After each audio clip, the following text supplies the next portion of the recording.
Wow, ang ganda talaga ng Ivana Alawi. Sobrang crush na crush ko talaga siya. Ito pala yung viral video na bawal umihi dito. Pero si Ivana Alawi, pwede.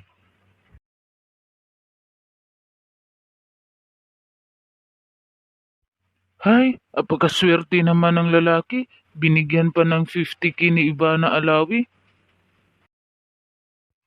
Ako, hanggang pangarap ko na lang na ma-meet siya sa personal.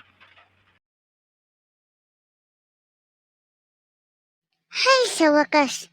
At natapos na rin ako sa gawain dito sa kusina. Ang kalat-kalat kaya kanina. Nasa na ka si Bintoy? Kanina ko pa yung tinatawag pero hindi sumasagot. Bintoy! Bintoy! Hay nako, nasa na kaya yung batang yun? Kanina ko pa tinatawag pero hindi sumasagot. Grabe, ang swerte niya talaga kasi na-meet niya sa personal si Ivana. Bintoy? Bintoy? Ay hala, tinawag ako ni Mama.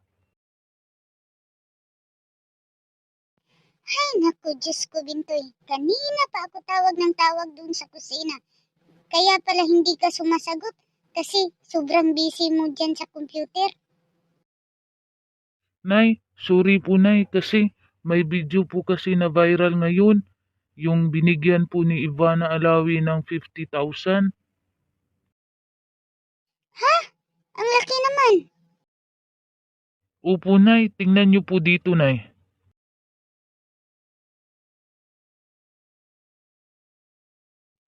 Aba, oo nga. Bakit may nakasulat na bawal umihi dito pero si Ivana Alawi pwede? Yan ang nga sinasabi ko Nay. Nang dahil sa sulat na yan, binigyan siya ng 50,000 ni Ivana Alawi. At pinuntahan pa siya dyan sa bahay niya Nay. Grabe, ang laki ng binigay ni Ivana Alawi. Ang swerte naman ng lalaki. Napakaswerte nga niya Nay. Kasi tayo, hindi tayo basta-basta magkakapera ng ganyang kalaki. Oo nga anak, tas nabaon pa tayo sa utang sa asa. Ikaw kasi Nay, utang ka ng utang. Aba, sinisisi mo ba ako anak? Nagamit naman natin yung pera dito sa bahay at sa pag-aaral mo. Hay naku Nay, hindi naman sa gano'n na sinisisi kita.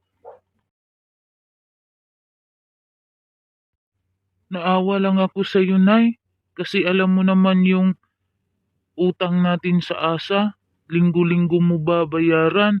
Isan ka kukuha ng pambayad? Hindi na nagbibigay suporta si tatay sa atin. Kaya nga anak, minsan sumasakit din yung ulo ko kasi pag hindi tayo nakabayad sa asa, hindi tayo tatantanan dito sa bahay. Kaya nga Nay, naisip ko na kung sa atin pa napunta yung 50,000 na binigay ni Ivana Alawi, sobrang yaman na natin at makabayad na tayo sa utang natin sa asa. Hay naku Nay, huwag ka nang malungkot. Bayaan mo, hahanap at hahanap din ako ng paraan para mabayaran natin yan tuwing linggo. Di kasi maiwasang malungkot anak kasi ang laki pa ng utang natin. Lalo pat hindi na nagbibigay suporta yung tatay mo. Tahan na Nay, huwag ka nang malungkot. Hahanap at hahanap ako ng paraan. Paano? Nak, may naisip ako. Ano yun Nay? Di ba mayayaman yung mga vlogger? tulad ni Ivana Alawi? Tas magbibigay pa sila ng malaking pera? Oo, Nay. Siyempre, vlogger kaya yun. Kaya sobrang dami nila ng pera. Kaya nga binibigay nila yung pera nila kasi sa sobrang laki ng kinikita nila sa YouTube. Diba? Yung lalaki na may sinulat lang na bawal umihi dito. Si Ivana Alawi, pwede pero binigyan siya ng 50,000 ni Ivana Alawi. Oo, Nay. Bakit? Inak, may naisip ako. Ano yun, Nay? Baka magkapera tayo nito ng malaki. Hay naku, Nay. Ano na naman yan? Mangungutang ka na naman? Hindi basta. Mas mababayaran pa natin ang utang natin nito. Ano nga yan, Nay? Sabihin mo na. Nak, ano kaya kung gayahin natin yung lalaki na may isinulat sa bakuran nila tas napansin ni Ivana Alawi at binigyan ng 50,000? Si Nanay talaga. Tas iibahin naman natin yung istorya, nak. Ang sa akin lang, baka mapansin tayo ng vlogger. Ano naman yung isusulat natin, Nay? Ilalagay lang natin sa bubong at sa dingding natin at sa bakura natin para makita talaga nila na bawal akong sapakin. Pero kay Rendon Labrador ay pwede. Ha? Nay naman. Paano pag totoong sinapak talaga ako ni Rindon Labrador? Mamamatay ako, Nay. Sobrang laki ng katawan nun. Si Ivana Alawi nga, tinutuo nga yung pag-ihi doon.